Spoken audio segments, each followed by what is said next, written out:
followed by the singing of the Philippine National Anthem with Miss Wilma Otod conducting and the singing of the Matalam hymn with Miss Amalia G. Pasha. Requesting everyone to please rise.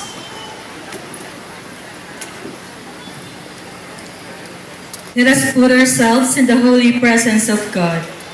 In the name of the Father, the Son, and of the Holy Spirit. Amen. Heavenly Father, we gather here today in gratitude and joy, united to celebrate the sacred union of these couples who come before you to commit their lives to one another in love and faith.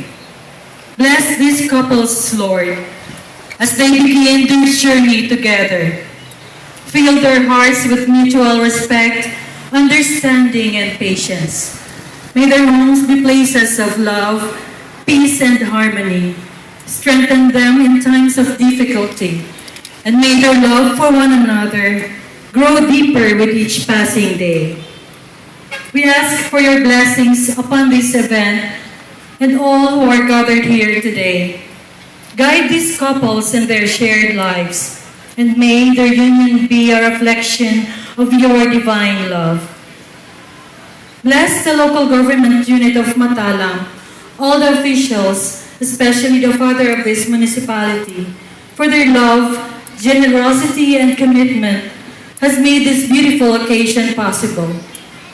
All glory and honor we give back to you, Lord. In Jesus' name we pray. Amen.